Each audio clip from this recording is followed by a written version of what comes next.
I'm delighted to be back in the chair. Now, there you go. I'm delighted to be back in the chair. Again, thanks to Connor for all the hard work and dedication and attention to detail, and also the links to, I guess, Midlothian Council, all that kind of stuff that he brought to the IJB in his last term. So I think we've really benefited from that. So thanks to Connor again, and I take up the chair just now again for the next period. So I want to welcome today Heather Campbell, who is with us, I think. And Heather is substituting for Andrew Fleming today, who gives apologies. But Heather is actually going to be coming on the Midlothian IJB. She's a newly appointed non-executive director for NHS Lothian. But the paperwork and the governance hasn't been completed yet, and we thought that in Andrew's absence today, Heather could come and could shadow and observe. She won't be acting as a fully blown voting member just on this occasion. So very warm welcome to you, Heather. And I also want to welcome, have we got Jay with us today? Jay Johnson. And Jay, you're here. Great. Yes, great. So a very warm welcome to you, Jay. You're pretty much in the same category, I think, as Heather, because I think you're here today. I think a lot of the detail has been done in terms of getting you through the governance onto the IJB, but the paper to validate your joining the IJB will be presented in October. So really delighted. For those of you who don't know, Jay is our representative now for lived and living experience. This is almost a first for us on the Midlothian IJB, and I know that Jill, along with Jay and others, have gone to a lot of trouble to make sure that we've got an excellent candidate, which we have in Jay Johnson, who is joining us today. So very warm welcome to you as well, Jay, and nice to see you again. Nice to see you. So thank you for that. So they are my welcomes. So I want to pass to, I think it would be Louise now or Hannah, just for apologies. Yeah, we've received apologies from Fiona Kennedy, Andrew Fleming and Jim Cheverill. Thank you very much. Thanks, Hannah, for that. The order of business is as noted on the agenda. I take it, I'm just going to double check that, but there isn't any exception to that. No, that's no, correct, I see that's absolutely right. So under 3 in the agenda, declarations of interest, are there any declarations of interest, financial or otherwise, folks? And I see us shaking heads again. So thank you very much for that. So Val, moving on. Keith's got his hand up. Sorry, that's Oh, my right. usual declaration course. that I'm the co-chair of Alzheimer's Scotland. Of course. Now that hand didn't go up for me, folks, so I might need prompting on that today if I can't see hands going up. I'll maybe have to switch over which laptop I'm going to be on at some point. But if you can keep me right, maybe somebody from Democratic Services, if you can keep me right, if the hands go up and in what order, because I didn't see that. Thanks, Yeah, Keith. Yes, I was anticipated. I should have known. Thank you. That's great. So moving on to number 4, the fourth item, we're looking at minutes. So we had the minutes of the IJB held on the 12th of June. Are these minutes an accurate reflection of the meeting, folks? Yes, good. And 4.2 is for noting the minutes of the strategic planning group on the 20th of March. We happy with that? Yes, good. I think there's somebody's not got their mic off. So if we can just check mics, there's some background chat going on there somewhere. And it's not here. Thank you. And 4.3 is for noting the minutes of the Audit and Risk Committee, and that there haven't been any meetings since the last board, so I think we're okay with that. So we move on to the papers for today's meetings, and under 5.1 we have Midlothian IJB member appointments, and I think we're moving to Louise to take us through this paper. Yep, that's right. Thank you. The purpose of this report is to note and approve the appointment of Val D'Souza as Chair of the Midlothian Integration Joint Board, following their nomination at the meeting of NHS Lothian Board on the 27th of June, and the nomination of Councillor Conor McManus as the Vice Chair of the Midlothian Integration Joint Board, following their nomination at the meeting of Midlothian Council on 24th of June. This report also asks board members to note and endorse the reappointment of Dr. Rebecca Green as a non-voting member of Midlothian Integration Joint Board. So today, board members are asked to note and endorse the appointment of Val D'Souza as Chair of the Midlothian Integration Joint Board from the 10th anniversary of the establishment of the Integration Joint Board in August until the 12th anniversary of the Integration Joint Board.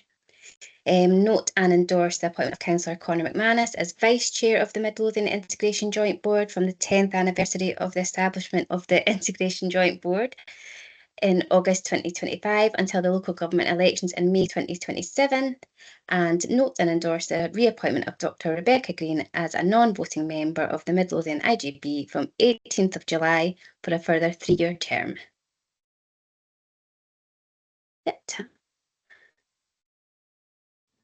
Thank you very much, Louise. Are people content with that paper and those recommendations? Yes, okay. Thank you very much for that. So we're moving then to the Chair's report. Just a couple of things from me. I just want to draw your attention to the special board meeting that will be on the 18th of September. And this we're hoping that it will be held in Normandy Court as well as have the virtual option. So there is a development session to start with, and then the board meeting afterwards. The development session is really an opportunity for NHS Lothian and Midlothian Council to report to this IJB. It's expected on a biannual basis. And it's really about issues and risks related to non-delegated functions that may or will impact on the delegated functions. So we will have Colin Briggs, Director of Strategy from the NHS Lothian, and Jackie Brogan, the Executive Business Manager for Transformation from the Council, will be attending on that occasion. So just really a note for your diary, that's the 18th of September. The second thing is just to note that there is a non-executive directors, executives, NHS Development Day on the 2nd of October. And again, just for information to say that this is it's been requested by the non-executive directors, as I understand it. It's really about looking at and trying to understand the 4 new policies from the Scottish Government in terms of health and social care reform and public sector reform.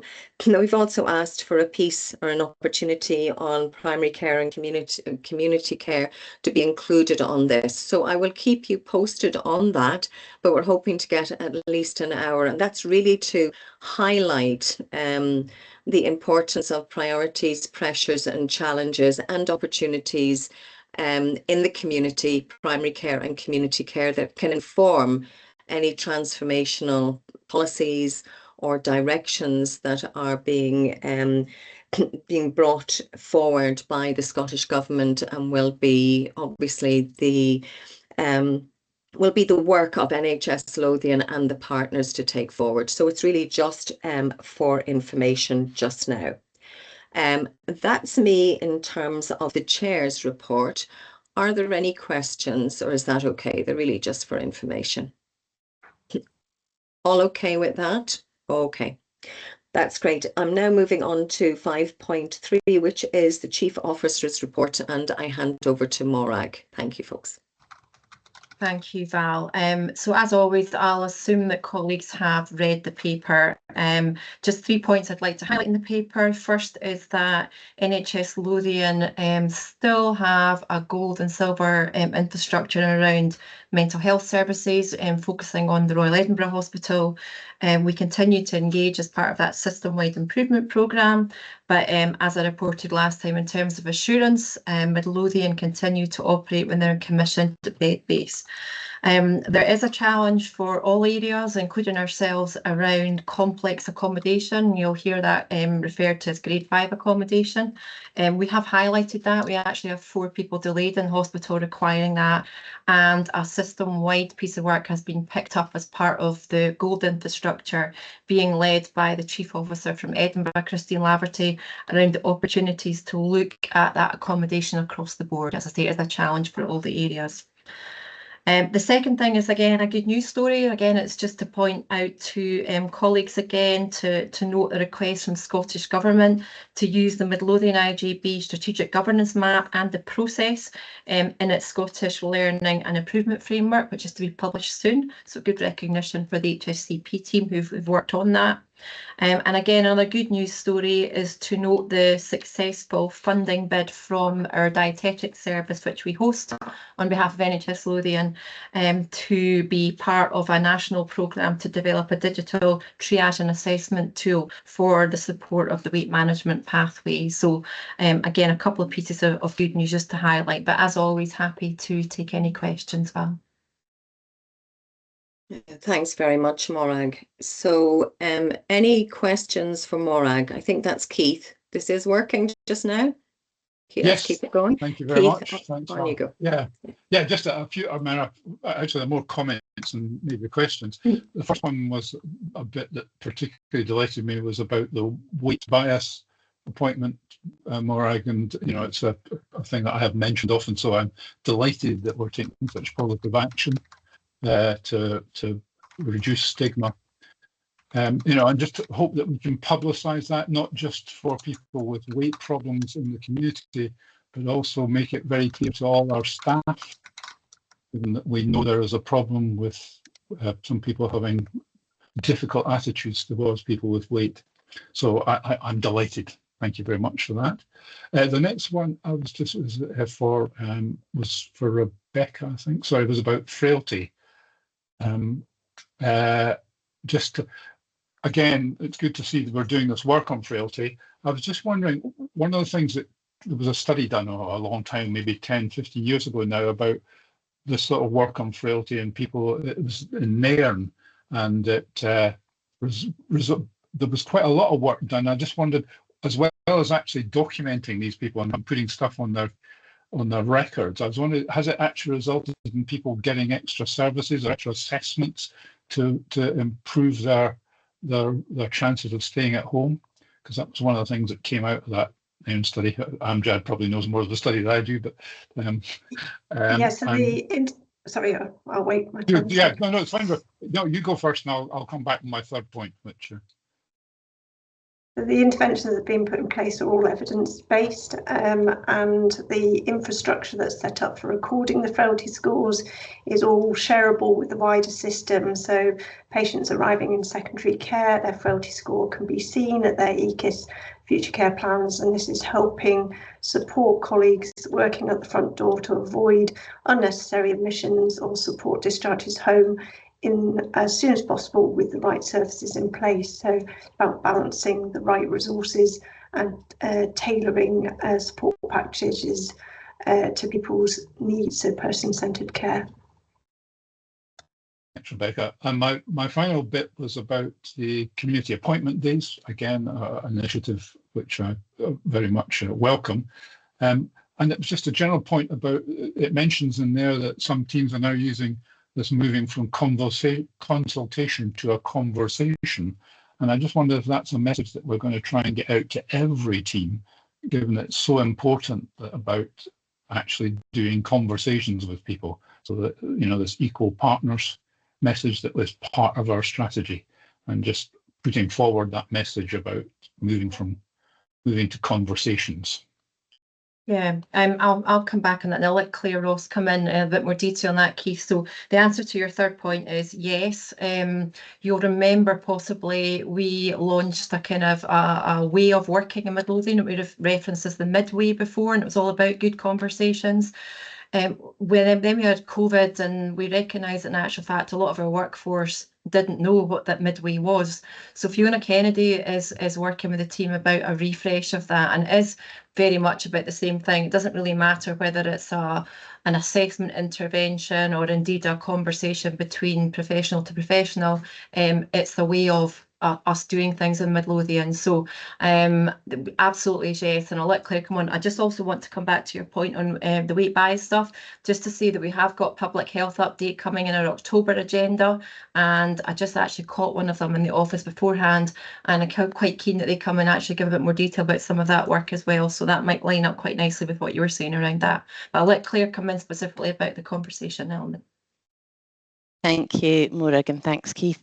Yeah, I think in terms of the learning from the community appointment day, Keith, there's really two things here. The fact that we've been successful in getting national funding through the AHP Career Fellowship Scheme, so that's supporting the development of the individual, creating some time and space for her to lead on this piece of work, but most significantly is ensuring that the evaluation attached to that work is front and centre. It's absolutely critical to us that we as a system take the learning from it.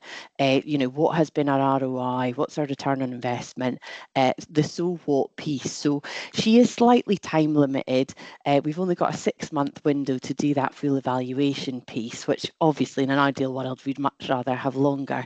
But I think from that, I'm already seeing across the landscape, many of the professions and individuals who'd already engaging in that session and that planning are already recognising the difference that that sort of space could create for them and their services and the patients associated with that. So really optimistic about that work, and I think it's sensible that we take the evaluation learning from that. And I guess the final point around that, Keith, is also just thinking about our transformation and change agenda, and community assets really are the foundation of that work. Unless we begin to engage and do things in a different way, we are fundamentally going to end up with more of the same. So it's a really important first step for us. Thank you. Thanks very much, Claire, and others. We now go to Heather. Heather, you're welcome. Come in. Well, I think Derek had his hand up before me, but I'm happy to jump All in. right. I don't have Derek's hand. I don't know what's happening here. Sorry about that, Derek. That's okay. It's okay. Bash on, Heather. I'll catch up at the end. Okay. Thanks, Derek. Thank you, Val. I had a question about the frailty as well, Morag. I was kind of curious, and really fabulous to see all the great work going on around frailty. I wondered what the impacts of those assessments is having on hospital attendance and admissions, but also kind of how upstream is the early intervention worker? Are primary care and GP practice fully embedded in this in terms of risk assessments, so that process starts as early in the process as possible? Thanks, Heather, and welcome. Rebecca, I'll let Rebecca come in and answer that, Heather. Rebecca's led a lot of the work around this around Lothian as well. So thanks for your question, Heather. I think very appropriate to ask, is there any impact yet? So there isn't an impact on reduced admissions yet, but this is all planning for crisis before it happens. So there's a lot of activity happening, but of course, to see the impact, we have to wait until that person might hit crisis, and then the action plan needs to be put into place. So there isn't impact yet, but what we are seeing is that there isn't higher emergency department attendance rates for this group of patients like there is for younger patients across Lothian. So maybe it is having some impact. It's difficult to say at this stage, but we're only 4 months in. I think the second part of your question was, are we engaged right from the beginning of this, and prevention and early intervention, then absolutely yes, there is what's called a tier 4 as part of the GP enhanced service, which is encouraging practices to develop and do early tests of change to explore what it is that we can do, from health promotion through to prevention, through to early interventions in general practice, and referring on to our MDD colleagues as appropriate to get in there and slow down the trajectory of frailty, so that we do have that long-term impact in the future. So I hope that answers your question. Yeah, it does, Rebecca. That's really interesting, and I think what you said there is the key, isn't it? For me, is how early can you start that process and anticipate and risk assess before the crisis becomes a crisis. So really interested to hear more about that. It was work that I was involved in a number of years ago, and you know, I know how difficult and challenging it is. So thank you for that. Could I ask one more question, Val? Yes, sure. Go ahead. It's a very quick question, and it's for clarity. It's just a question of clarity. What does MELD stand for in the mental health part of your report, Morag? It was one of the only acronyms I couldn't actually work out. MELD. Yeah, so it's Midlothian East Lothian drug partnership. Is that right, Nick? Right. I can never. It's the third sector agency we commission to deliver services. Ah, right. Okay. Heather, Thank you. yeah. Thank you. That's great. Heather, we do try and not put these abbreviations in, and we are a lot better than we used to be, but they sometimes still slip through. So please just ask if there's anything. That's our fault for not having that explained fully. No, not at all, Morag. It's part of the risks of the job, isn't it? We use them all the time. One of the things that you will see, Heather, in time is if you see M and E together, there's a number of things that we do with East Lothian, and it's often mid and east, so particularly around drugs, alcohol, some of the other services. So that's a wee bit of a clue. Can I just, before I go to Derek, can I just ask something else about the frailty service? Rebecca, is that linked up to the flow centre at all? Is the information even in the pilot linked up to the flow centre, the National Flow Centre? Yes, so we've included the requirement to add the frailty score onto flow centre referrals if you're trying to admit a patient. And as I say, the information that we're recording in general practice records is available on the emergency care summary. So it's available to flow centre, A&E departments, 999, 111, out of hours colleagues. So yes, it is all joined up. Yeah. That's really impressive, actually, because sometimes we take ages to get the right things connected, don't we? So thank you very much for that. Derek, thank you for your patience. I'll go to Derek and then to Amjad. Derek? Yes, thank you. One question on the paper and some points I'd just like to make. I wonder, under substance use service update, you talk about, I think I'm pronouncing this right, a Buvidal cafe drop-in. Is this, could you give us a wee bit more information on this? Is this something that's been explained to me as a replacement for a methadone kind of clinic thing? I just wanted to make sure that I understood exactly what that was. Just a couple of points that I would like to just maybe make while Morag's here and for other board members. I mean, yesterday at the Business Transformation Group at the Council, we started to get a flavour for the kind of pressures that's on finances within local authorities and the likely pressures that are going to be bound. Midlothian itself, which is obviously one of the funding partners, already is working on a basis or an assumption that we'll already put council tax up around 9%. Last year we had what I explained is the disconnect with the council budget and the IJB budget, where effectively the council went out to the public and says, here's a list of things we're going to have to stop doing, or we're going to have to change, or we're going to have to cut. Or here's another option, we can put council tax in, and nothing at all for the IJB featured in that discussion, so that the public weren't made aware of the pressures that were on the IJB, and indeed the pressures that were on the council to fund the IJB. And I'm just wondering if we're doing enough work to make sure that when the council does go on its budgets this year, that we're at the table and that the possible reductions of service, changes of services, or loss of services is actually in that sort of grouping, and what the kind of cost of that would be to prevent that. We also spoke yesterday quite a bit on the pressures that's on IJBs and different pressures across the council.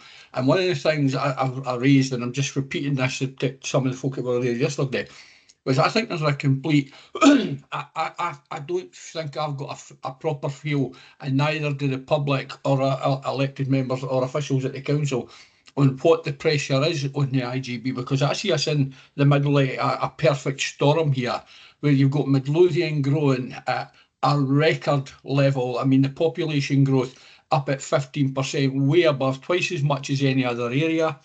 On top of that, we've got a growing elderly population.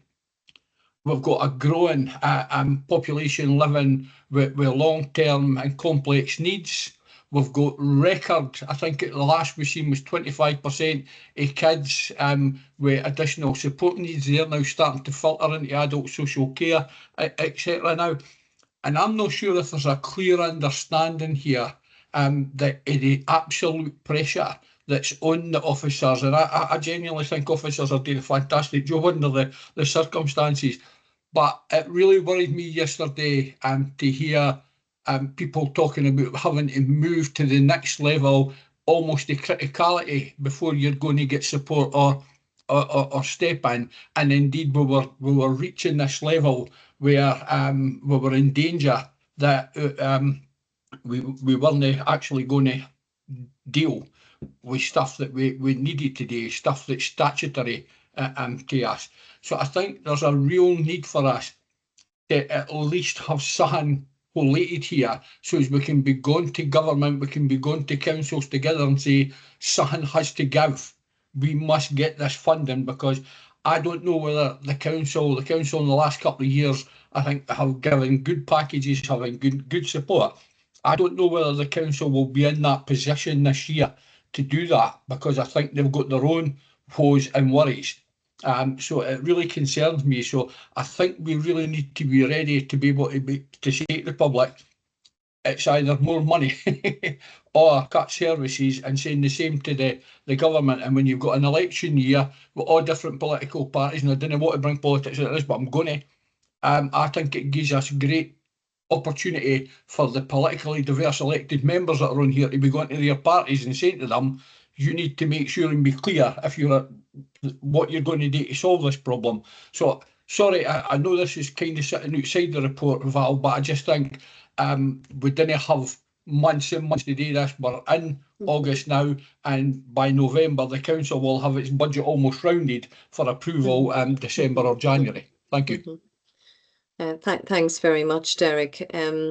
What I'll do is I'll go to Nick for the first question about the cafe, and then I think you raised such important points here, and I know some of this might be covered in the finance report, but I'm going to ask Morag or Chris, whoever, to come in on the back of some of Derek's comments and see if there isn't an action that we can take from that, if it's you know, some form of communication that we need to make. I know that these were actions that we did discuss again at the end of the last sort of cycle, but I'll go to Nick first, because I think the first question is, if you like, simpler, a quicker answer. I'm hoping, Nick, over to you. Yeah, no, I'll be brief.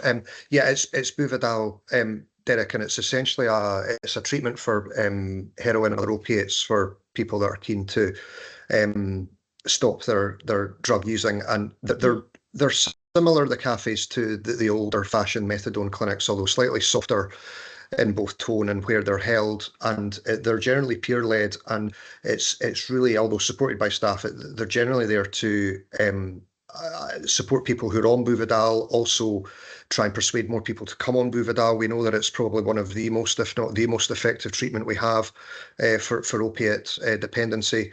It's a very, very expensive drug as well, which is worth pointing out, and it creates a huge cost pressure, but it is far more effective than methadone long term and has far fewer side effects for people as well. So they're generally part of the treatment regime we have, similar to methadone clinics, but probably softer in tone and certainly more diverse in terms of where they're held as well. Thanks very much, Nick. That's very helpful. Amjad, if I can put you on hold for a minute and ask Chris to come in on the other questions, comments, concerns that Councillor Milligan is laying out before us. Do you want to make a stab at that just now? I would like to pick up some actions here, Chris, so it might be that, you know, we can have a discussion now or later. Thank you. Yeah, no, thanks, Chair. And yeah, to address some of the concerns raised there, Derek, I'm absolutely with you on, we've got a requirement to really sort of publicise our financial position and really be transparent around the challenges we're facing. I think over the last few months we've taken small steps towards getting a little bit closer to the council. So we've got sort of clear lines with Director of Finance now. We're at BTSG. The IJB's financial position is included in the council financial reports. I would say that is just the first step. There's still a lot of work to do. I think when you touched on the requirement to almost do that projection, if it should have that financial plan for future years, we have started working on that. So what we're trying to do just now is we're trying to look at sort of national data that's out there. We're trying to work with both partners in terms of local assumptions, and then it's trying to factor in all the demographic growth that we know about. Now that will be an iterative process, I think, but I'm pretty hopeful that in September we're going to come back with a projection effectively that we can then take to partners and say, look at the challenge we're facing here, because we don't want to be in the position that we were last year where we weren't part of that consultation piece of work that the council undertook. And Derek, I tried to scribble it down. Did you say it's normally November that goes out to the public? I would suspect it could be slightly earlier, it could be slightly later, depending. It depends what kind of indications we get for the government on it. But I would think it's likely just to be slightly earlier in November, because we'll not want to be having holidays and being accused of running us over the festive kind of period. Council leaders, when she might have better ideas of timetables, although I don't think they'll be set yet. But I just think it's really important that we've got some sort of evidence to go out there and say, here's the challenges we've got, here's why we've got them, and we need to have something of fact rather than the public just saying, oh, well, you've got enough money if you get where I am. I just think we just need to have a bit more depth of knowledge so that we can argue this. Yeah, absolutely. And I suppose we thought we'd capture this through the medium-term financial strategy that's coming to the board later in the year. I'm just not sure that the timeframes will allow for that full document to be out and still hit this consultation period. So if the board are okay, I'd probably quite like to take that away as an action, just to work with Council Director of Finance to really understand the process and how we can influence it / just be part of it. Yeah, thanks, Chris. That would be really helpful if we can take an action on that. I'm going to bring Morag in, and then I'm probably going to suggest another action. Morag? Thank you, Val. And Chris has kind of said really what I was going to say. So Jill's team with our ops guys have also got some recent information that will update or be part of our section of the new local development plan, Derek. So there is some kind of foundations there that we will link into the work that Chris is talking about, and we will get something back around that kind of broad brush kind of prediction around what the demographic impact will be in terms of costs. And the other thing, I guess, in terms of linking up the governance and the timings around governance as well, around financial planning too.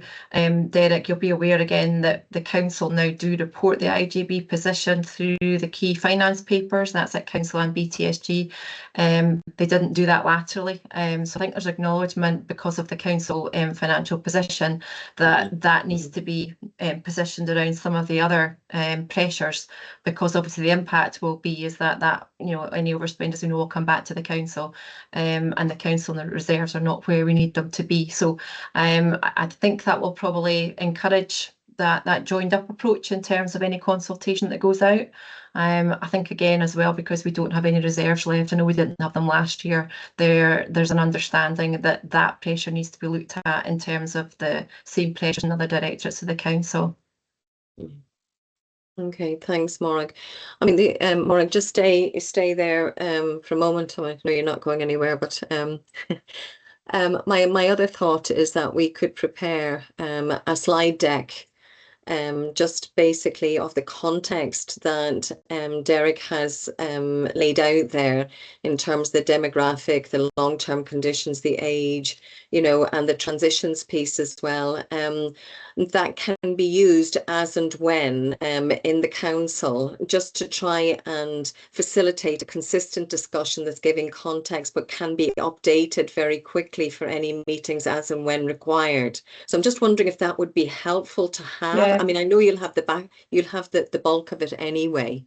Yeah, we can pick that up as an action. I think between Jill and Chris and colleagues in the council, we can pick that up. I think your idea around consistency, I think it'd be helpful to use some of the Lothian sessions we have, and particularly around some of the challenges and opportunities as well that are within the HSCPs and indeed IJBs. Then I think probably having that one version of the truth would be helpful, Val. So again, we're happy to pick that up as an action. Yeah, great. Thank you. Thanks very much for that. Thanks, Morag. So we have a couple of actions. Derek, I hope that's okay for the minute, but I know this is an ongoing conversation in any case. I'm going to go to Amjad, and I think Kelly wants to come in, and then Magda, and then I'll need to wrap up. Thanks. Amjad, thank you for your patience. No, not at all.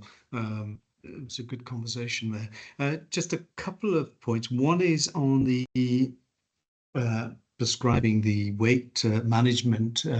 It's good to see that in your report, but I see from the literature, and everybody's seen the papers, the price of these drugs, or one of them at least, has gone up by 170%, and obviously that will have an impact on, presumably, in the quantities we can prescribe, and also have the pressures we face on the prescribing budget. So I'm sure Chris will cover that in due course, but I just thought I'd make a comment on that one. And the second one is on the unscheduled care and the significant improvements that have happened across the system. And I was wondering whether we were keeping an eye out to see the impact on, or potential impact on, primary care teams. If people are being discharged, obviously, quickly, and they need more support in the community, obviously one of the first ports of call will be our community teams, and presumably we are trying to keep an eye on that as well. Thanks. I'm happy to come in on that, Val. Thank you. Thanks, Morgan. Thanks, Amjad. So GLP-1 section as well, I'll let Claire come in on this. Claire's spending most of her time, it feels, around this just now. It's undoubtedly a good thing, but you're absolutely right that the costs at this point of these drugs are significant. Now, I guess going back to Heather's point earlier on about early intervention and prevention and the wider risks around obesity in particular, there is no doubt this is a good thing to do, but this is one of the things where it is a real shift in the balance of care, and therefore at some point shifting the balance of resource. The problem we've got, as you'll know, is that the benefit, or the cost of the system just now won't release the benefits we need to cover our costs, if you like, around that just now. That being said, Lothian will be, or are developing a pathway around that. Claire and colleagues have produced draft models that are going through the relevant governance structures, including GP committees, formula applications, so on, and shared care agreements. It feels a little bit at times like 2 steps forward, 1 step back, but we are making progress there.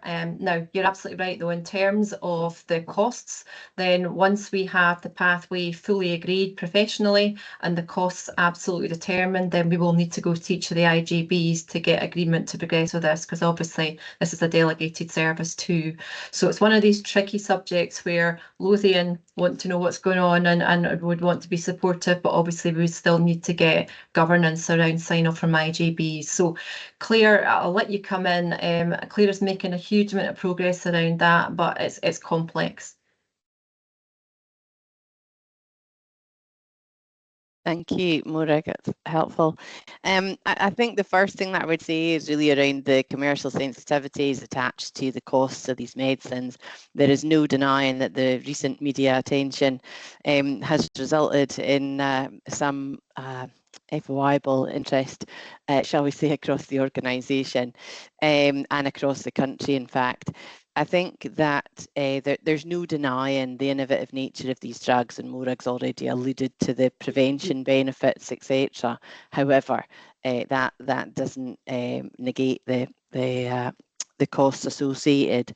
I guess what we are aiming to achieve through the use of both the consensus statement and advice that the Scottish Government have currently provided in terms of that first eligibility criteria, you know, a high BMI over 38 with at least one obesity associated comorbidity. But we've also taken that model in a step further. How can we practically operationalise that in as safe and controlled method to enable us to support this population, but to do that in a way that the system can cope with and that we can enable the learning from that pathway development as well. So yeah, sensitive and complex are probably the two words that spring to mind, Amjad. Thanks. Thank you, Claire. And Amjad, your second question on scheduled care, again, I'll come in and I'll let Rebecca come in from a GP perspective too. There's nothing coming back centrally to suggest that there's any adverse impact, if you like, on community teams. Now, you know, the community teams are set up with our Home First team, and I'll talk about it later in the unscheduled care presentation, to manage this flow. And I think, you know, previously the flow has not been good enough, so we're starting to see that flow improving and efficiencies across the whole system, and that is the difference this time around. Even looking at ED attendance, timing, teams that are on an ED, and what the impact of the 4-hour target is, and how, you know, so there's been a really good systems piece on this. I think the other thing I was asked before, and there is a graph on it later on the presentation, was that if we are discharging people sooner and potentially taking a less risk-averse approach, have readmissions increased? And they haven't increased at all for Midlothian. So, but I'll let Rebecca come in and just from a GP perspective, if there's any impact in terms of general practice. Rebecca, please. Thanks for the question and thinking about it, Amjad. There have been a few anecdotal reports of where tasks have been passed back to GPs on discharge and that colleagues have felt have maybe been inappropriate. I think this is just early learning and just bedding in of new practices and processes, and it would not expect that to continue over time, although it is something I think we need to be mindful of and have measurement in place, so it's not just about general practice picking up complex care of people at home, but also for our district nursing colleagues as well. So it'll be something that we're watching as we move forward. I see Amjad is nodding. I mean, I think the detail that you have there, the amount of information is quite reassuring, and I think just to keep us apprised of that, I think will be really important. It's the impact. So it's about that sort of, you know, the tube of toothpaste bit, that one bit isn't getting sorted while the pressure is actually building up somewhere else. So thank you for that, Rebecca, and thanks for the question, Amjad. Kelly, over to you. Thank you for your patience. Thanks, Val. Sorry to take us backwards, but I put my hand up when we were on the sign-on stuff, just when Derek was talking about the timelines. So normally what happens, it's always a very strange moment. We tend to have our December council meeting while the Scottish Government are doing their budget. So we tend to kind of find out round about that period. So it was just to give some indication around when we as a council are likely to know. Derek's right. We do tend to get some indicators round about November. And one of the things that will be really important for us, and excuse me, this is really technical, but is around the funding floor. So that is how the block grant for councils is distributed between the 32 different councils. So we've had a wee bit of success on that, but that's not guaranteed to continue. So we are going to have to really up our lobbying game. So I know that the Chief Executive is meeting with Scottish Government officials. I have met with the Deputy First Minister recently, and we'll keep doing that. And I'm sure that Conor will be having political meetings as well. But just really to reiterate what Derek was saying at our kind of what we have as essentially a finance committee yesterday, we're going through our own reserve strategy, and right now if the IJB came council to fund the overspend here, we could not fund that. But on a positive note, just to back up what you're saying, Chris, there is a difference in terms of both reporting and just the connection. So I was comparing our Q1 reports with our Q1 reports from last year for council, and all of a sudden, you know, we've got the IJB information in there. So it means that, you know, councillors can kind of start to think about that as well. So that's really, really helpful, and hopefully we can continue that. And if there's, Val, if you wanted to do any joint lobbying or any other of that work, I am always more than happy to do that. But sorry to take us back, but hopefully in a way forward. Yeah, no, thanks very much, Kelly. And my hands are all over the place here, not literally these ones, but those ones. So apologies for that. Yeah, I mean, as you're speaking, I think there is a role for the chief finance officers, for the chief officers and the chairs. So let Chris and Morag and I take that away from one of our regular meetings to have a conversation to see how we can develop that and come back to you. So that could be another action. We need to work together instead of these sort of groups of, well, not silos, but all the chief officers, all the chairs. We need it to be collective. So if there's something Midlothian can do along that, but again, regionally and nationally would be good. But thank you for those comments, Kelly. And Val, just on that, and I know that people know this anyway, but I know you're kind of saying, you know, we need to put a picture together and take it to council to say, please, can you give us this money? You know, it's never the case that we just wouldn't want to because we've not got a good relationship. Even if that was the case and our relationship is terrible, it simply will be the case that if the ask is too big and we do not get the allocation that we get, we simply can. It's just an impossibility. Just to be absolutely clear. Yeah, no, that's you know, that's understood, and I think we recognise how much Midlothian Council have contributed last year, and how much that helped actually, even the confidence around the transformation programme. It really helped to give that sort of as I say, confidence or assurance to actually start to do some work that would be more medium and longer term. But I know the chief finance officers and the chief officers nationally have been lobbying nationally just to say kind of, you know, this is the size of the deficit, the amount of reserves that aren't around anymore, and all the risks that are around. So we need to step up the heat probably nationally in that one. But yes, recognise. Thank you. Thanks, Kelly. And finally, we go to Magda.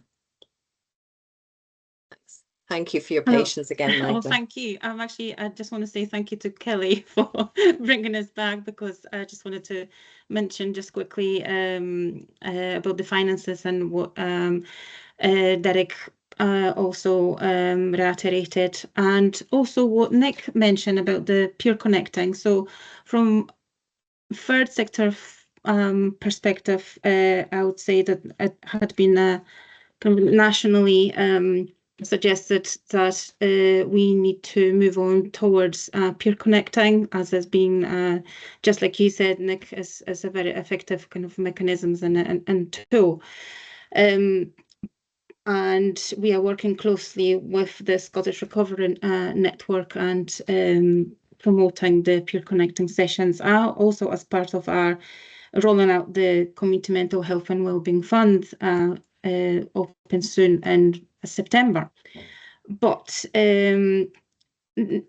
acknowledging that this peer connecting is effective and possibly moving forward from and moving away from clinical expensive treatment to the peer connecting, which is embedded in communities and easily, much more easily accessible and cheaper. There still has to be some, just like Kelly mentioned, the allocation has to be, even if it's reduced, it should be reasonable to be able to support the peer connectors to actually roll out the sessions and be able to for us to be able to see the positive ripple effect. So that's basically, and that's not, this just wanted to say, this is not just local perspective, but also it's been reflected in national trends. So I just wanted to go on, link these two, the finances and the peer connecting, and actually what does it mean to look at the bigger budget and actually things that are happening on the ground. Thanks very much, Magda, for that. And I don't see any hands up, but I wonder if this is a conversation that you and others can take to the strategic planning group. And maybe if there are asks of the IJB, or if there is a way of taking further action, the IJB could maybe come back and hone that down. But if some development or exploration can, that discussion can happen at the strategic planning group, that would be really helpful, because I think it's something we need to hold on to and we need to take forward. So that's kind of a suggestion, if that makes sense to you. I know you're there and Jill is there and others too. But I think we need to hold on to that. So thank you very much for that, Magda. Okay, folks, well, I don't know how I'm doing chairing this meeting, because this is just the Chief Officer's update. But as always, the report, it speaks to the business that is being done on a day-by-day basis in the delivery arm of the IJB. So very happy to deal with the breadth and depth of questions today.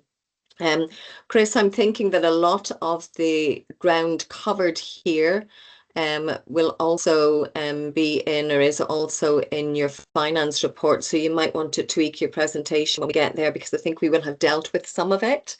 And maybe there are certain questions that you might want to pick up as well when we get to that point. But thank you all, folks, a very full discussion there. I'm moving on then to the next item, which is 5.4, the Strategic Planning Group update. Jill, did you have anything briefly to say from the SPG? I know Andrew's not here today.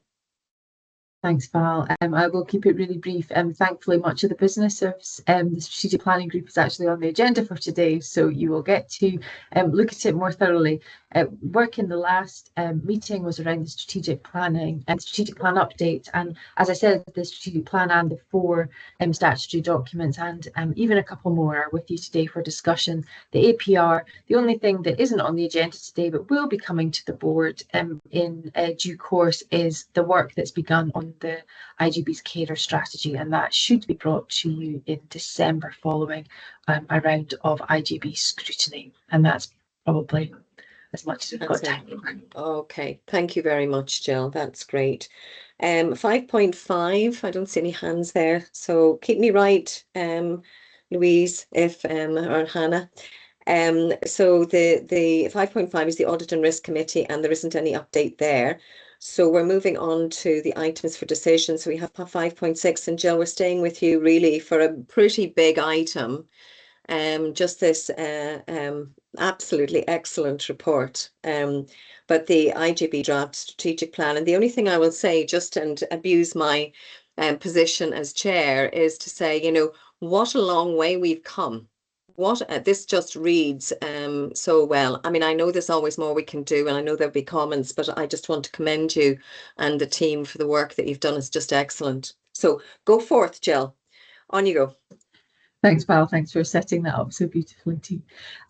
So yes, here today is presented the draft strategic plan for your review and comment, and along with it, often not presented along with it, but I think it's important we do, is the accompanying suite of statutory publications following the statutory guidance from Scottish Government. That all of these will now continue through the final stages of governance following discussion today, and any comments or requirements for amendments. This plan will come back to the board in October for final approval. Both partners have reviewed this at an operational level, and the strategy has been warmly welcomed. And they have been very complimentary about the way in which we have approached the challenges that we face. We have continued to liaise with partners across the process, and will continue to do so until papers are submitted for the October board. We've also continued to keep talking with people in communities and listening to what they have to say. You'll see quite an extensive consultation and engagement statement attached with this that shows that work and that is still ongoing. We've received some extremely useful and kind feedback from people in communities, and that's included things like this is a very clear plan. It's simple but not simplistic. It's honest, it's direct, it's practical, and it's informative. So thank you all very much for your support in being able to pull this plan together. There's work still ongoing in the incorporation of any further insight that we can glean in time from the recent Midlothian Citizens Panel survey. And as we analyse that data, we'll incorporate it into either help us rethink or to strengthen our arguments around the decisions that we've made. And although the content is unlikely to see many, if any, changes at this stage, some work on the design and presentation is ongoing, and I'm looking forward to be able to share that with the Strategic Planning Group in September before it's returned to you in October for final approval. The 4 statutory documents that do accompany this plan include, or don't in this case, the JSNA, so our Joint Strategic Needs Assessment. It's not in this pack, but you can see there is a link to that on the website. It's a rolling document, it's updated biannually, and that means that all of the data that we have used to generate the strategic plan is never any more than a year old at any point in the time that we're looking at it. Now, that's not the case across the country. Many IJBs produce a JSNA one time every 3 years. But we have noted the importance of having data that helps us make good decisions in a timely way that is as relevant as it possibly can be for people in communities. So I have adopted this rolling programme. The Market Facilitation Plan, it's a high-level document. It's meant to be as such. And this is supplemented by planned HSCP-led work around commissioning. And that will include developing a partner provider statement. And some of you may know that by its old money name, which was a commissioning strategy. And that said, the Scottish Government's preferred language for that document moving forward is the partner provider statement. So because it is the first time that Midlothian IJB have produced a market facilitation plan, it's going to be an immature plan, and we're going to work on that as time goes on. But the actions in there are very closely linked to the already approved HSCP third sector and commissioning transformation workstream. So there's no danger that they're not going to get picked up. They're very closely aligned with that operational action. So we have continued to work closely with both our ops colleagues and our Scottish Government colleagues in procurement on this document, who have been very helpful in setting out what those legislative changes were likely to be for the Care Reform Scotland Bill, which is now Act, and those 5 provisions which we know we have to work towards in new ways moving forward. The Housing Contribution Statement is statutory, but for Midlothian IJB, it only really covers the delegated function of aids and adaptations. We have worked very, very closely with Midlothian Council, who hold the responsibility for housing in Midlothian, and we've linked to their work as well as the work of others to produce that statement. The strategic planning and performance function will continue to be the point of contact for Midlothian Council Housing as they develop and refresh their outcomes across this year. So we're hoping that we can see opportunities for the IJB to be a good partner and bring them to you for your consideration at the right time. And the consultation and engagement statement, as you can see, is an account of the action we've taken over the last now over 2 years in developing this plan. And lastly, but not at all least, is the performance framework that sits alongside this. And this details how we'll report on and evaluate the difference that this plan makes. And this has responded to a challenge first given to me from when we had a previous set of NHS non-executive directors who were very, very keen at the time that we were able to respond to some of the ways in which we spoke about our performance and our confidence ratings in that data differently. And I'm hoping that Jock and Angus would be smiling if they were reading this now. As you know, directions for 25-26 have looked forward to this new plan. So they have already set out the main priority actions that the board feel are the foundational actions for transformation and the delivery of the rest of this 10-year vision. And that report on our progress on directions will be presented to you in October's board following scrutiny in September's SPG. And we're looking forward to generating a new type of insight generated by this strategic plan and supporting framework. In fact, operational colleagues are submitting tomorrow and they're reporting on directions which we will then take and undertake a whole system analysis and synthesis report to inform that work. So I'm happy to hand back to you, Val, and take any questions as needed. Thanks very much, Jill. Derek, over to you. Hi Val, thanks. I only have one question. I went through these papers really late, so I've only had a real cursory glance through this. But I'm just wondering, in the housing contribution statement, now if there's another vehicle for us asking these questions or these asked, please tell me. But one of the things I didn't sort of see is there any direct contribution we make in that towards the private build housing areas? For example, there's usually a lot of requests that we see coming in for sort of more bungalow type accommodations and that through the Midlothian local development plans and stuff like that. And I'm just wondering if there's any asks in there that we should have in the private build side. Because I didn't really catch any in there. It might be there that I've not seen, but or there might be another vehicle for us to do that through the local development plan. But I'm just wondering if there should be something there to sort of indicate that there should be more bungalows or house types should be easily or more adaptable in that for people with additional needs, because that can be a great pressure on us if we can't find properties that are easily adapted and that. So if it is a different vehicle, please let me know. Thank you very much for that, Derek. Jill, can I just jump in there as well? I know that you were saying that that possibly the housing contributory statement is a little bit limited in terms of what's delegated. And my sort of question or area of interest here is the mental health pathway and some of the mental health work in terms of the accommodation. And I'm just thinking we have the development session in September around non-delegated areas. And I wonder if that's the vehicle that Derek might be nodding to if we can't pick it up here. But can you keep us right on that? Because I think there's probably a small but important list of things that we could helpfully discuss with our council housing and transformation members. Yeah, absolutely. Thanks, Val, and thanks, Derek, both really good points. So the housing contribution statement in terms of the IJB's duties can only be around its delegated functions. And in this instance, in our scheme of integration, that is aids and adaptations only. So we have no input in terms of the actual housing development in this document. But Derek, as you mentioned, the Midlothian Land Development Plan is the way to do that. And we have, as an HSCP, submitted quite an extensive document on 3 occasions for consideration, and we'll continue to work with that team to highlight the challenges that brings for us. So I imagine that the MLDP2 response from the council planning team is likely to be the best way to raise those particular issues about specific types of housing that might be required. There is a short list of around 6,000 houses that is more than the quota that I think they're looking to develop that is under consideration at the moment.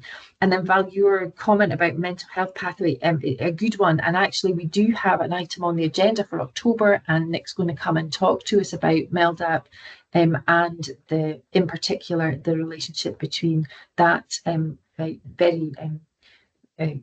the partnership and the work that they're doing, particularly in relation to the residential pathway. So that maybe ties over both of those things.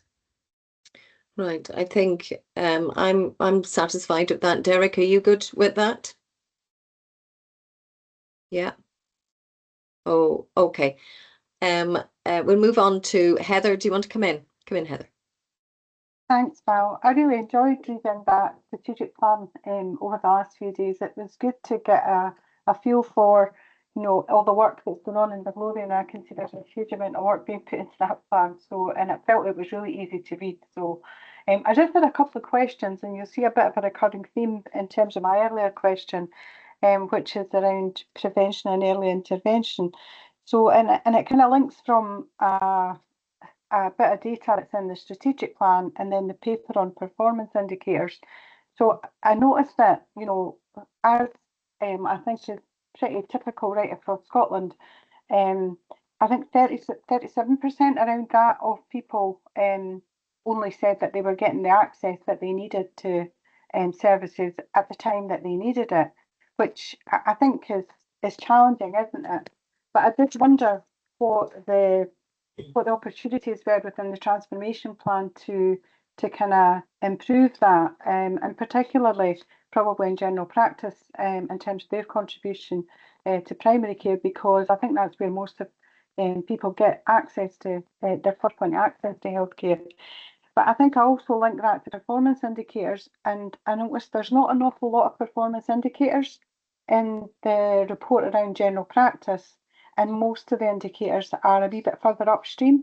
So I wondered if there was an opportunity there to kind of draw out some of the performance within primary care, general practice particularly, around how well we're doing across Midlothian.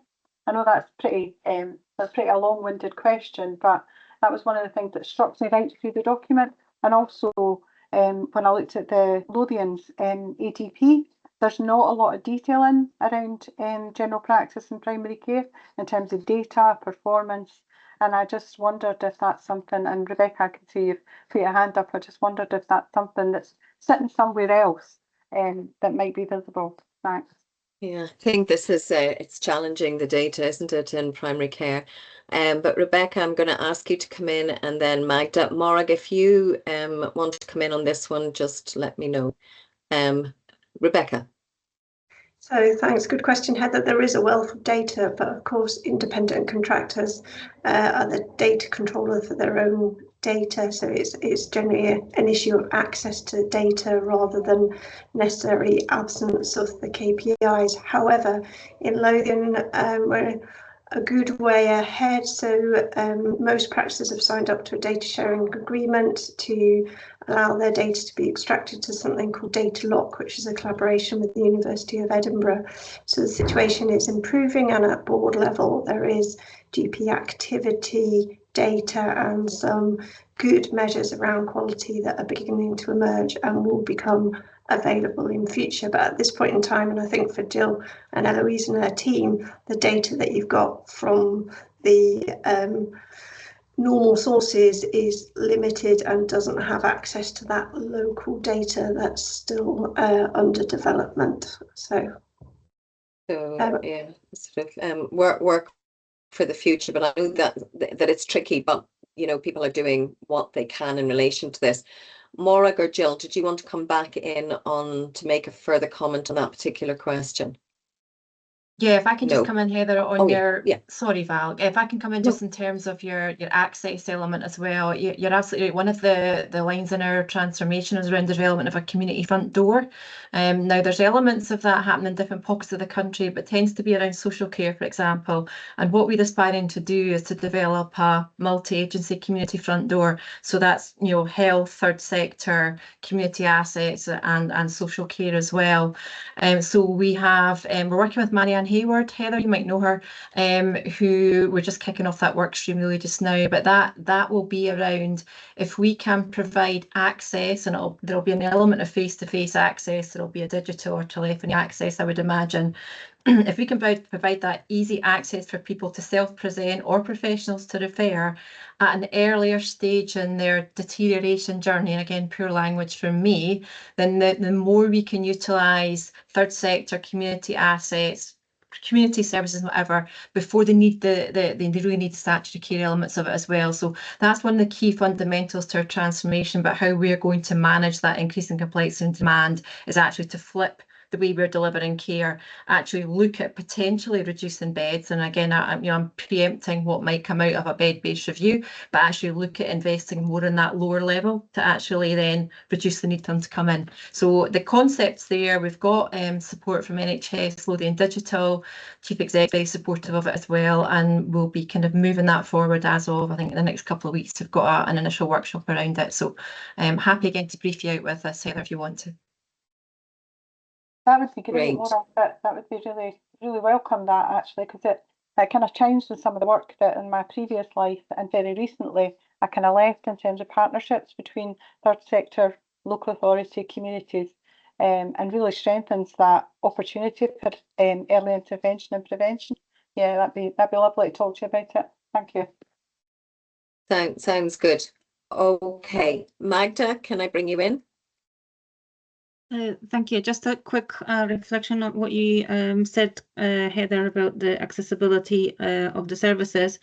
And I think there is a need for looking into linking with transportation on a strategic level, especially around the new housing developments, specifically, let's say, Roslyn, between Roslyn and Roswell, that area, for example, where it will be extremely difficult to actually get into anywhere. So even if we I think that there are conversations that should be taken into consideration and taken into a high level in terms of transportation and their flexibility regarding solving problems, because let's say the housing developments land had been agreed, like let's say 2005. We now way into moving people in, and they do not have access to shops, schools, and GPs. However, I am looking forward into the community front door, the development. But I'm aware that the Community Planning Partnership are looking into development of local plans, living well, and they used to be, I think, called the neighbourhood plans. And I think within that, there are challenges, but then opportunities to explore the ways how people can actually get access to the services, so that we can get that rating 36% a bit higher. Yeah. Thank you very much, Magda. Thank you. And Jill, over to you. Thanks, Val. And thanks, Heather, for your thoughtful comments. I think good ones. Thinking about your early intervention and prevention one, obviously the board have been very supportive about trying to really be strategic and not just have like a to-do list, and I think that's really positive. And what that means is that I mean, I'm not bad at as a strategic planner, but I don't have a crystal ball. So we're looking to the future, and there's some things that we can be more specific about in the proximal, and some things that are a little bit further off and we're not sure. So legislatively, we have to refresh this plan every 3 years. So that's the opportunity to be thinking, okay, well, what did we do? How did we do? And what are the most proximal things that we can refresh this plan to look like? So it wouldn't be a massive rewrite. It would just be really thinking about the action we need to take. However, the board have also been extremely supportive and asked me to do some difficult things, as well as be supporting me to do them over the last 3 years. And one of them was to start thinking about how we can develop better preventative data. And that paper came to the board in April 24, and it's taken us a little while to get our ducks in a row to be able to do that, but we're pretty ready to move headlong into the final stages of a quality planning stage of a piece of work that we think will provide not just predictions but projections about how we can use integrated data in new ways and really predict not just what our population is going to look like, but what that likely care profile might look like or need profile might look like, and also give us a better idea of what our spend might need to look like to be able to manage that. So that is a long-term piece of work. That's a pretty complicated piece of data. I don't know if Eloise, my performance manager, has joined in anticipation of the next item, so she might be laying eggs at the minute at the thought of me saying that it's going to happen quickly. But we are working on that now, and so I think that will really change how we think about early intervention and prevention as we go along. As Rebecca pointed out in relation to GP, that is a little bit tricky. We have to be careful there around the independent contractor nature there. We can't be directing our GP colleagues what to do in any way, but you'll notice when we get to the APR paper as well, there is some GP or primary care information that we've managed to include in there because we work very closely with Rebecca and colleagues to be able to talk about what our colleagues are doing. But at that high level, Val's absolutely right. The data that we are required to report on doesn't give us the level of granularity. So that's why we're doing a lot more of that local work to be able to complement the two stories. We've got our national data, that validated data, that great quality data from Public Health Scotland, but it doesn't tell us the real experience of people in communities. So we're working on developing that too. So hopefully, as you're with us over the next wee while, you can see that grow, and we're looking forward to having your input. Thank you. Magda, and just to answer your question, of course, we have mentioned in the strategic plan the criticality of having a good transport network, and that plan has been shared with the council, who of course have the responsibility for transport. So I'm hoping that that message is received loud and clear. And I know our councillors here are very, very aware of the challenges of sometimes the interconnectivity across Midlothian might not be as great as our connectivity up to Edinburgh. So I know that's on the agenda for everyone here too. Thank you very much. Jill, thank you. Thank you very much. And the recommendations here, I have a couple of comments actually, Jill, but I'm going to put them in writing. They're more detailed, more than sort of the kind of big questions that you're being asked. So I'll write them to you. But under the recommendation, we're being asked to review and provide feedback on the draft plan. And suite of statutory publications, which is all of it is just there, and it's in a very developed state, even though it's not final. So I'm really quite reassured by that. And subject to any amendment, approve the draft plan and the accompanying statutory documents to progress through the final stages of governance. So are people content with those recommendations? Yes, I see nods. So Jill and team, thank you very much for all your hard work for that. And we look forward to signing that off at the next meeting, hopefully. What a lot of work. What will you do after this, Jill? I'm sure Morag's got plans, don't worry. Thank you, Val. Appreciate your comments. Yeah. Thank you. Okay, so 5.7 is again another big piece of work. Now, I know that some members, if not all, may have had trouble accessing this report, and I know that Democratic Services have sent it out to a number of people who were challenged, myself being one of them. But I'm hoping that you, or most of you, have had the chance to have a look at it. Another excellent piece of work, but we are being asked to sign this off today, or that the integration manager is given delegated responsibility to do that. But I wonder if Eloise is with us. And Eloise, I was wondering if we might combine 5.7 and 5.8, or if you might run one into the other. One is obviously the annual report, and then there's the performance update. But I would just let you take them forward. Are you there, Eloise? I didn't see Eloise a minute ago. I'm not sure DS have called her in yet, but I did warn Eloise that you might want to run them together, so she is well prepared for that when she does join. Okay, so if do you want me to start in her absence? Yes, or I'll tell you what we could do is we can go on to the finance update. I mean, we are running a little later, but if we can go into the finance, and then if you can draw her in and just maybe give her a heads up in terms of the time as well. Unfortunately, not value her report, but just in terms of managing that. So if I go on to Chris and we go to the IJB finance update, and we'll come back to the performance annual report and the update. Chris, can I go to you just now? Yeah, of course. Thanks, Chair. So the paper today provides the Q1 financial update for 25-26 and reports on our progress against agreed financial recovery actions. So back in March, the board approved a balanced budget. It was based on a significant recovery programme. And by the end of Q1, we're forecasting delivery of around 4.36 million against the 5.8 that was approved. So that works out about 75%. Unfortunately, sort of despite this progress, the Q1 forecast shows that we've got a projected overspend of just over £3 million for the year. I do want to highlight, though, that there is a risk with all early year forecasts that It's just inherent because there's only 3 months of data. So you're trying to project 9 months based on 3. To try and reassure the board, though, the current projection has been thoroughly tested and is considered the most accurate reflection of the position just now.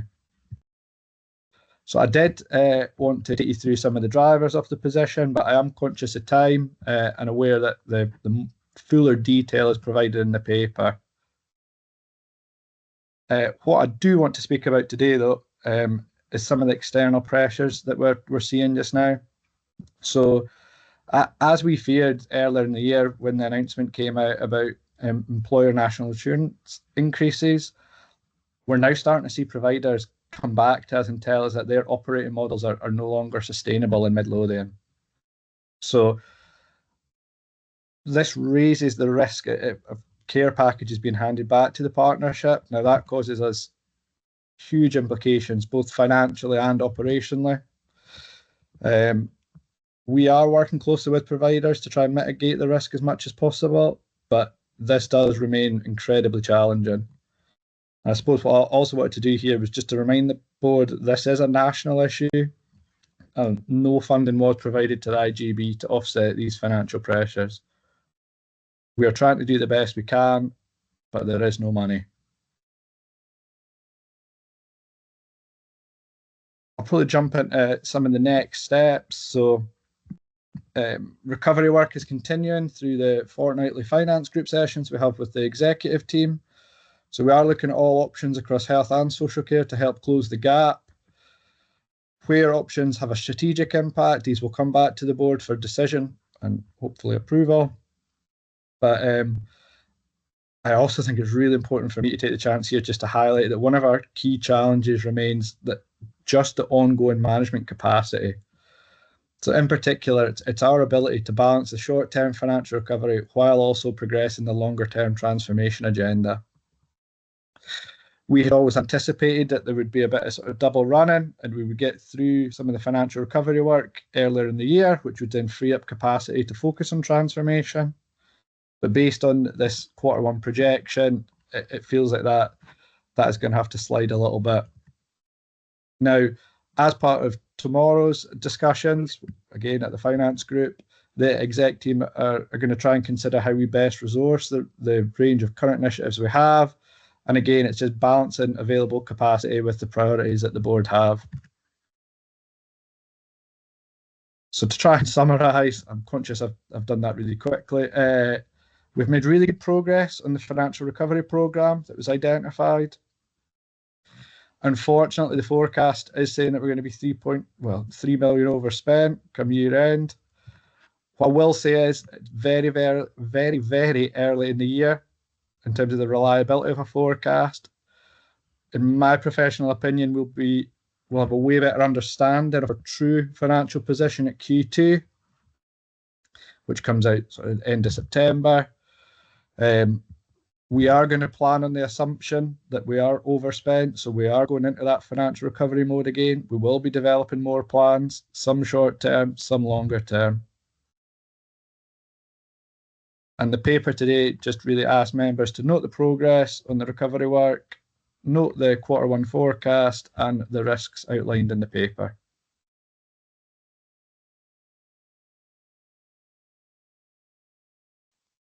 That you, Chris, yeah? Yeah. Yeah, okay. Thank you for that, Chris. We did have a fair amount of more general, conversation of things that were bothering people earlier on in the agenda and the meeting.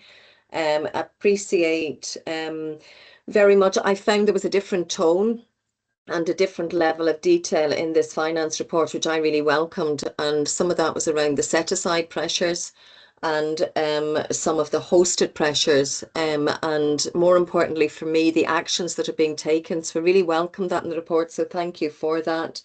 The national insurance contributions bit still puzzles me in terms of, it seems to be a bit of a tricky picture in terms of promises that it's going to be funded, and yet it really isn't, and all the risks that there are for providers in that. But I don't really have a question about that. I think it just is what it is, but it leaves us in a bit of a difficult position.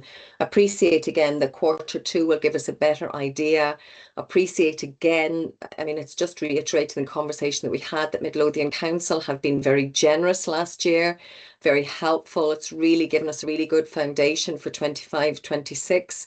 And I suppose in tune with what Kelly was saying, there isn't an expectation that level of funding is automatic again in following year, and that's really up to us as an IJB to do our level-headed best to try to get as close to break even as possible, but it's early days.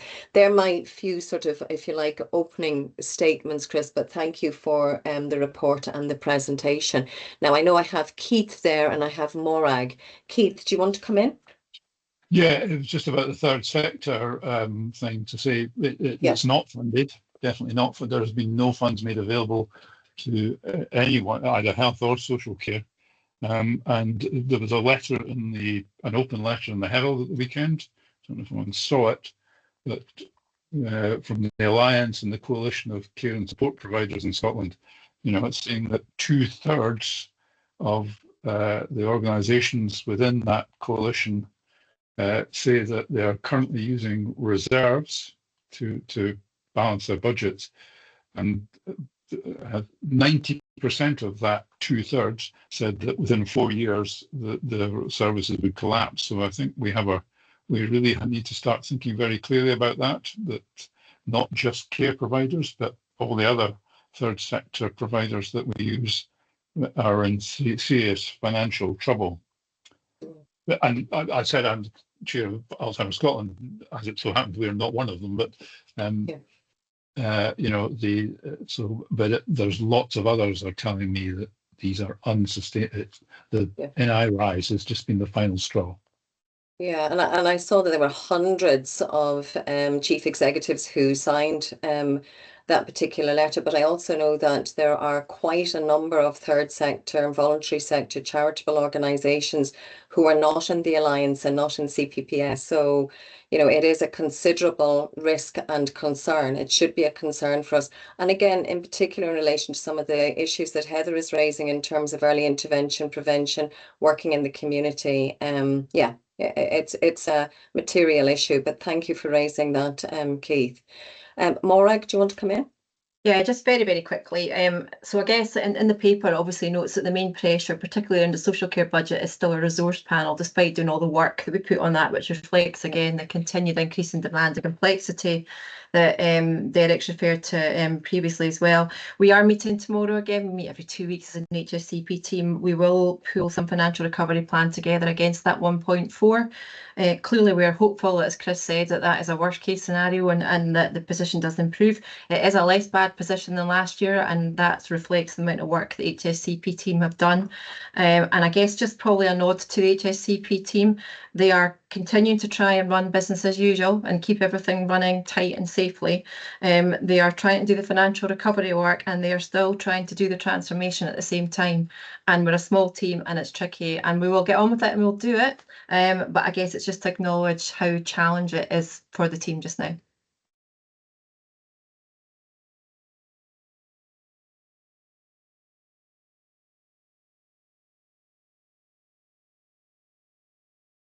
Yeah, I think you might be on mute, Val. Val, you're on mute now.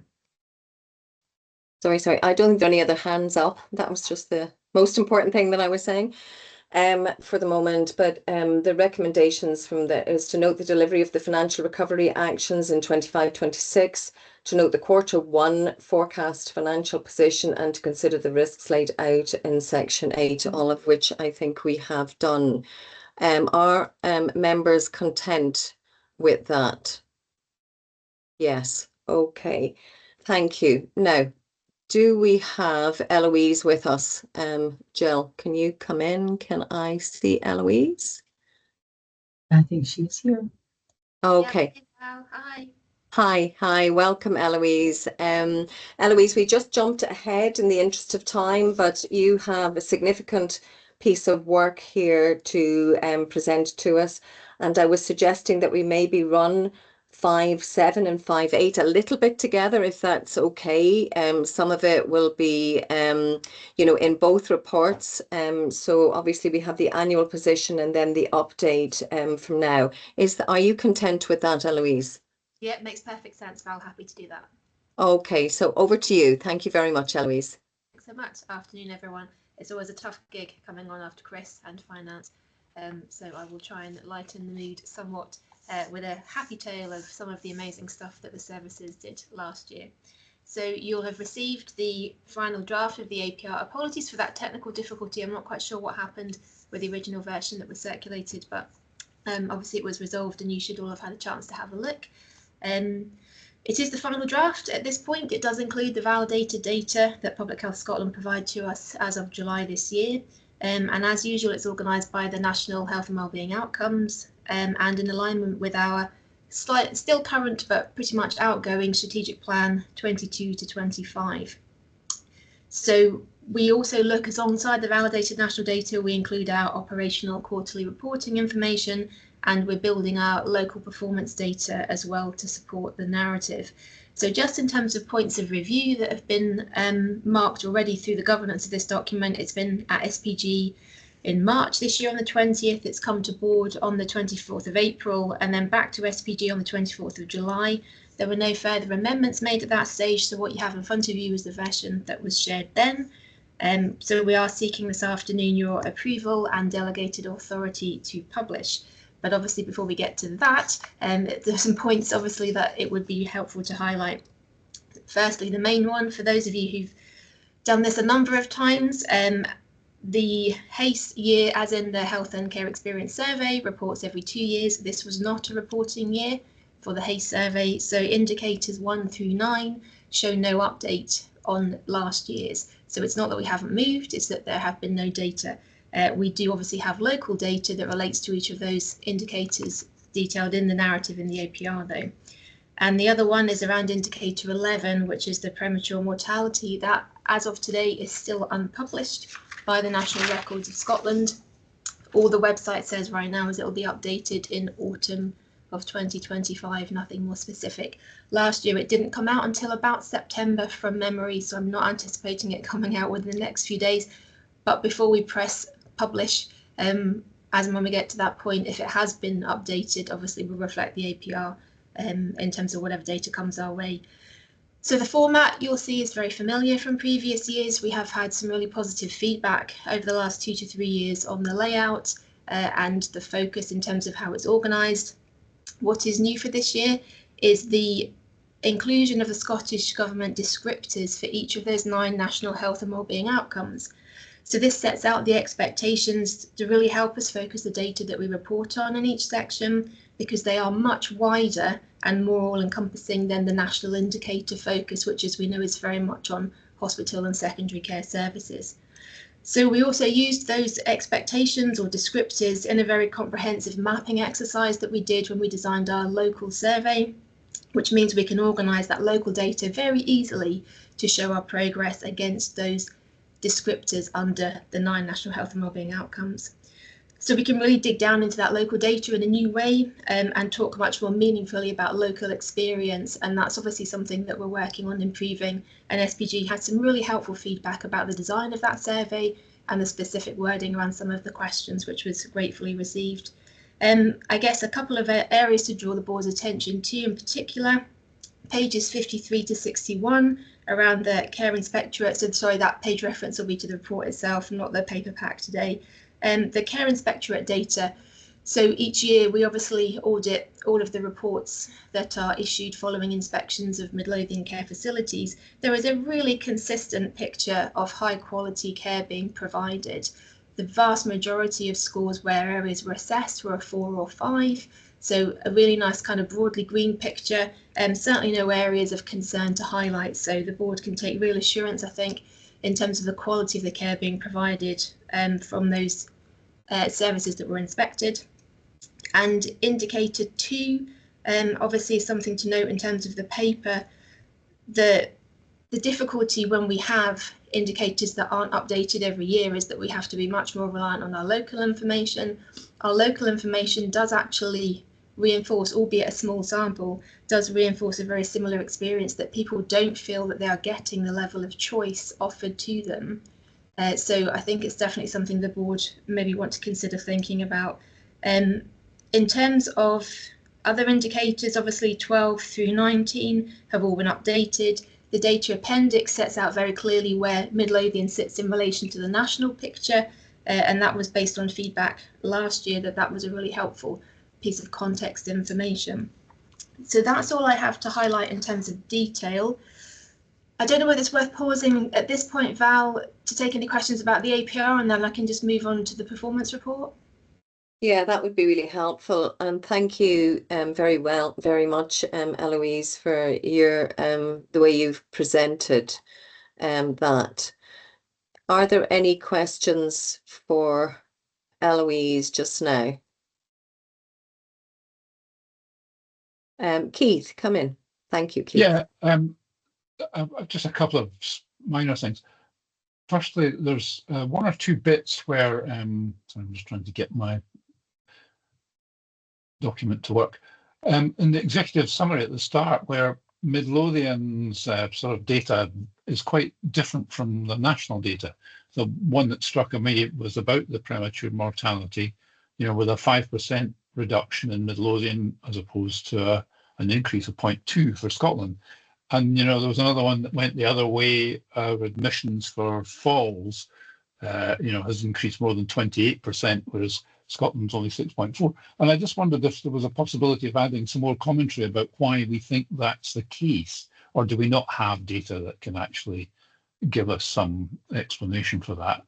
And, you know, just where we're different, just strikingly different from the national sort of bit.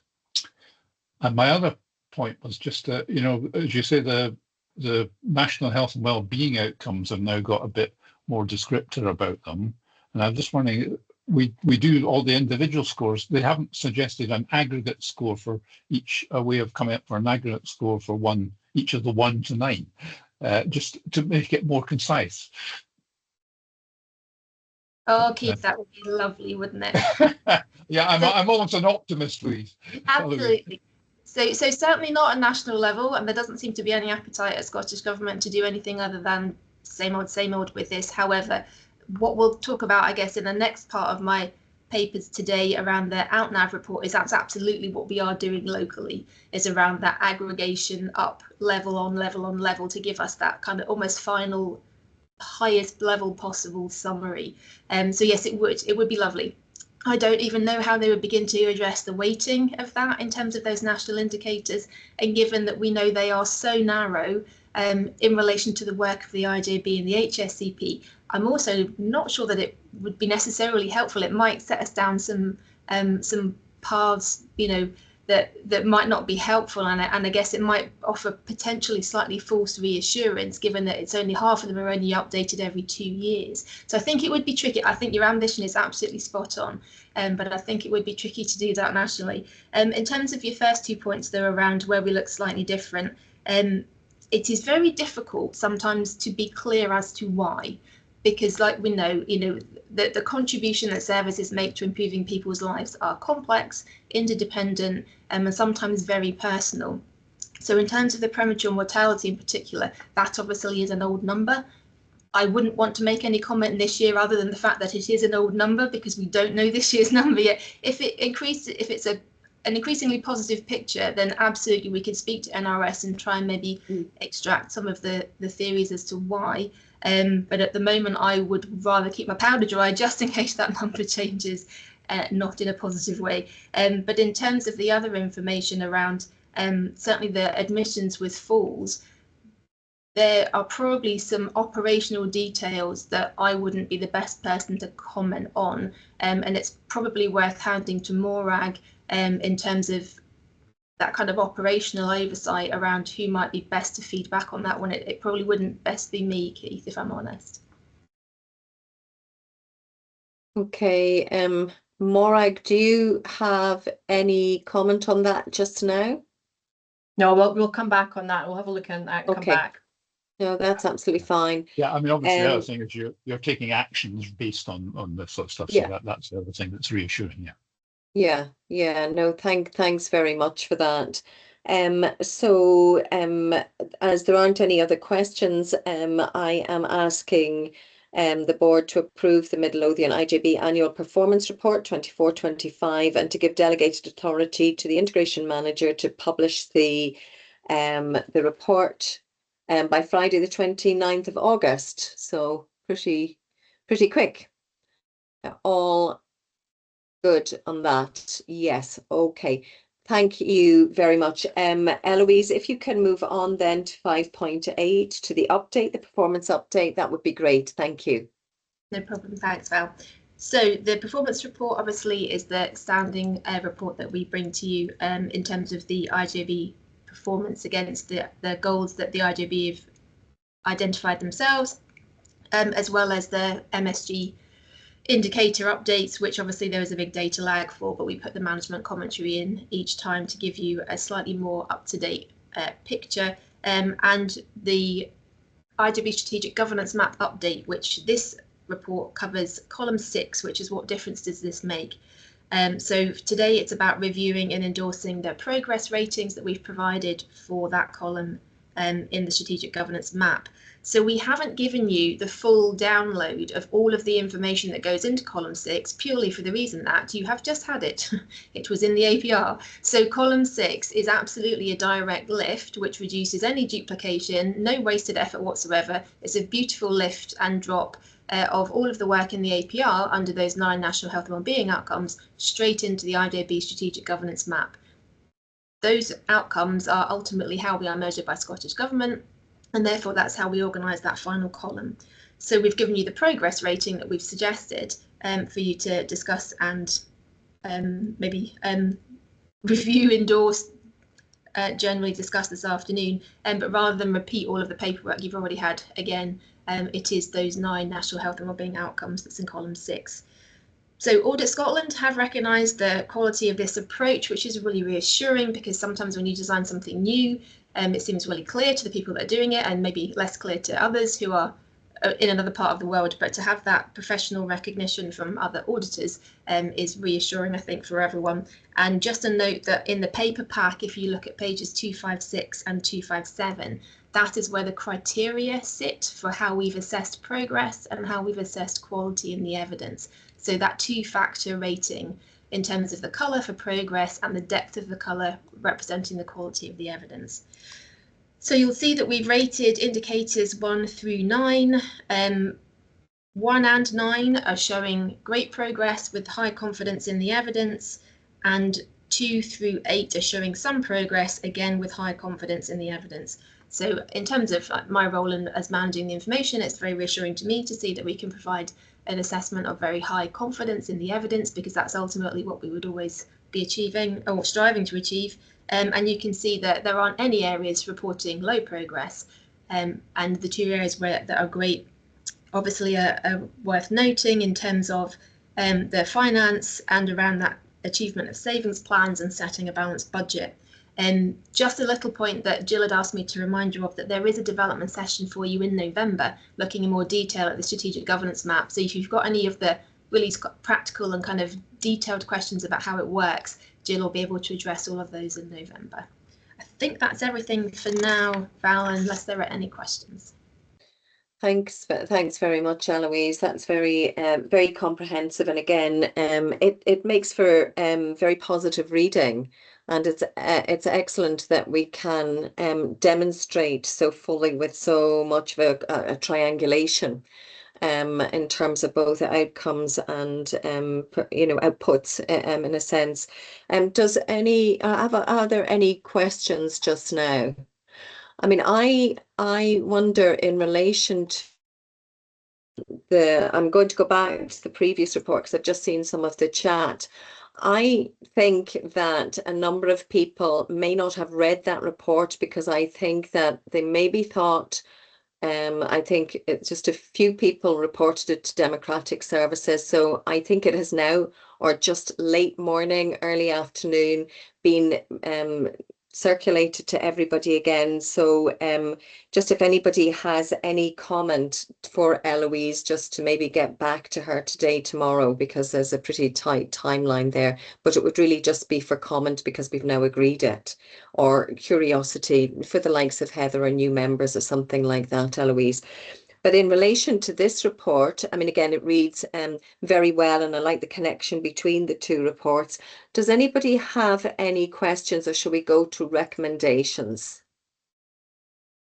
I don't see any hands up. Is anybody going to tell me there are? No. Okay. So we're asked to note the performance, to note the inclusion of the narrative under each of the 9 national health and wellbeing outcomes, and to review and endorse the overall progress rating proposed, the stepping stones, and column 6 of the strategic governance map. It's just all excellent work. Are people content to go with the recommendations? Yeah, I see that we are. Thank you very much, Eloise. Eloise, you rightfully remind me as well that there's going to be a development session later in the year. And I think that we'd like to maybe get some more conversation around these reports on that occasion, because I think there will be some interest in that. So thank you very much for all your hard work around these items. And well done. Thanks. Yeah, absolutely. It's a team effort. Obviously, all of these things are.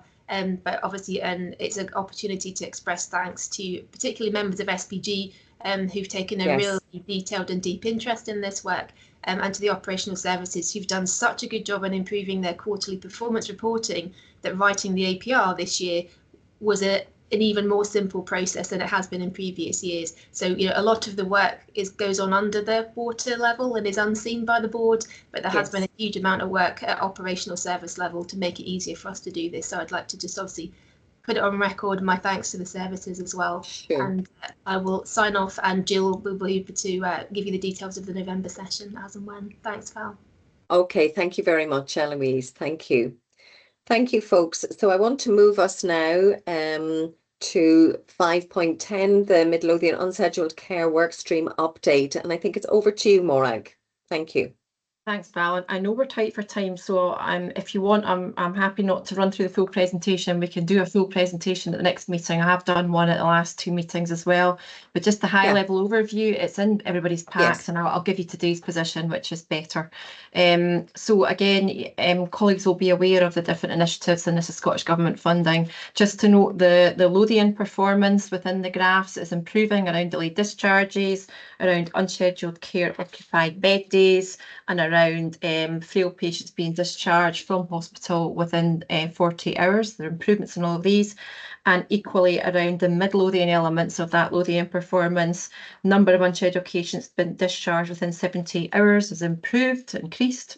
Number of unscheduled patients discharged from AMU, acute medical unit, is within 72 hours has increased, and our average daily occupied bed days are reducing. As I said before, readmissions are within the normal limits. The performance position, which is the second last slide you've got, just gives up until June. So I can tell you that whilst in June our target was and is 115 beds, our performance in June was 155. Today we are sitting at 121. So we are only 6 beds away from our target. So a significant improvement over the summer. And again, everybody in the call will understand that the summer period for all of the system, not just Midlothian, is usually pretty tricky in terms of annual leave and so on, associated with school holidays. So an improved position, a reminder that there is normal variation, I guess, within some of this as well, and a reminder around some of the volatility. Debbie Creer is leading this, but we've got really good engagement from other service managers and indeed other members on the call today as well. So I'm happy to do a kind of more detailed presentation at the next session, but again, just for avoidance of having to cancel next presentation, Val. Yeah, no, that's grand. I just wonder, I mean, I thought the slides were fairly explicit in any case, and I don't think there was any problem with them getting them opened or anything like that. And it builds on the work that you've presented fairly consistently. Are there any questions for Morag on unscheduled care that haven't been raised already in the meeting? No. Now we've got two more items on the agenda. Nick, you were allocated 20 minutes for the Drug and Alcohol Partnership Annual Report. Would you, I mean, I know there's no great urgency on this. Would you prefer to defer this to the next meeting, given that we've just got 10 minutes left? Yeah, I think that would be helpful. The other thing is, by the next meeting, I would hope to have the 2024 drug death figures published, Val. We normally have them by this point, but there's been a hold up in them, so we should have them for next time, whenever that is. I'm doing it, and that'll maybe allow a little bit of discussion around that and link the agenda. So happy to do that. Yeah. I mean, I think the drug death thing is very current on all of our minds locally and nationally. So I think that would be helpful. I just don't want to keep cutting into any discussion after a presentation, because I don't think that's in anybody's interest. So apologies on one level, but I think we've had very full discussions on many other topics today. So if we can defer that, if we can make it for the next agenda, that would be useful, and we could sort of tweak the times a little bit. Okay, thank you for that, Nick. The next item is the 5.12, which is the annual review of the IJB governance position. I know this is for noting, but I think we probably need a couple of minutes on it because it's kind of important stuff. Jill, do you want to just take a couple of minutes on this, and I will invite any questions. Thank you. Thanks, Val. So this paper is in some ways a bit of a duplication, because the board already have an annual governance statement that this year was prepared by our Chief Internal Auditor and is currently going through some external audit parts of that are included in our annual accounts. However, historically in Midlothian, there has been a paper that's come at this time of the year to just run through more item by item where we are with all the major statutory pieces of work that the board are required to deliver on, and this paper sets those out and where we are with those.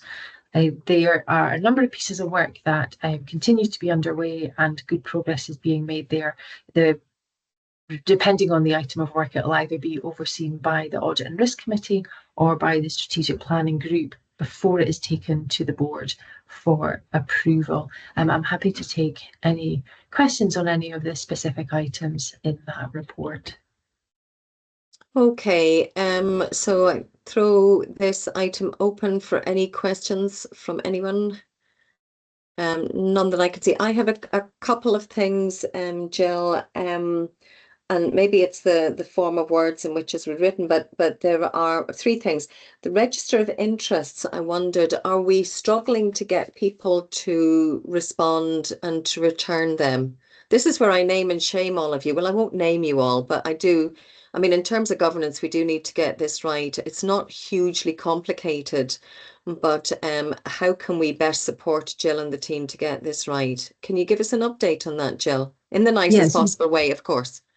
Of course, there are two parts to that answer. The first one is there seems to be a slight difference between what our standards officer's interpretation of the requirements are and Audit Scotland's interpretation of those requirements, and we're working that out now. And if depending on the answer will depend if we've got 4 register of interests to pull in or 2. If it's 2, then they are I guess our standards officers reached out to those members and asked them to complete that. So everything is done as much as we can. We did a huge piece of work over the last 18 months to bring that in line. So we're just okay, so maybe that's something for me as chair to sort of take forward. If there's, you know, if there's something that needs to be taken sorted out in the background in terms of definition, fair enough. But if you want me to support any sort of conversation with any members just to see if we can progress that, it is kind of important. It's dry stuff, but it is important. My second question or comment is really around the carer strategy. You know, I will always come back on carer strategies, and really it's a plea. If there is a slippage, I know it's due for the end of 2025. If we think we're not going to have this by the end of 2025, can I ask that we get what I would call a slippage report, just a report to say kind of why we haven't got it and when we will have it, and maybe what the barriers and what the challenges are in there, just so that we can monitor that and keep an eye on it. So it's really just an ask. I'd like to think that we can make it, but there might be material issues there that make that very challenging. And the other thing really was, when I read this report, I thought the Audit and Risk Committee, maybe I'm going to keep an eye on Chris's face with this, the Audit and Risk Committee have an awful lot to do here, don't they? And have they got the capacity to do that? Is it realistic? I mean, there's an awful lot of work in here which the Audit and Risk Committee seem to be taking forward. So just any comment on that? Are we okay with that? Is it realistic? Thank you. I'll maybe let Chris come in specifically, but I guess that I think the work is relatively well shared out between SPG and ANR, and of course the Audit and Risk is the governance committee of the board. So otherwise it will come here and take up a longer agenda item. But Chris, I think your thoughts would be more important than. Yeah, so I mean, you are right, Val. There is a lot for ANR to get through. We have got it all scheduled in. And I think it's just if there are any issues that arise, we'll feed back to the board. But just now, we think with a fair wind, this is all achievable.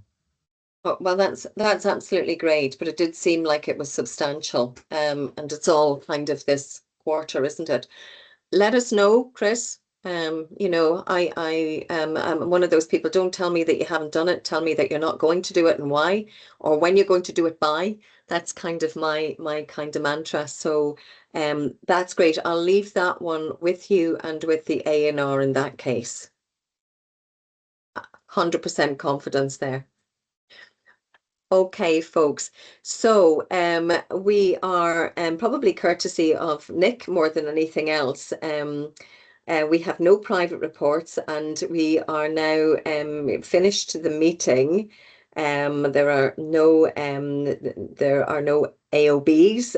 The next meeting, as I said earlier, is a two-part meeting. There is the development session, and then there is the special board meeting, an hour on each.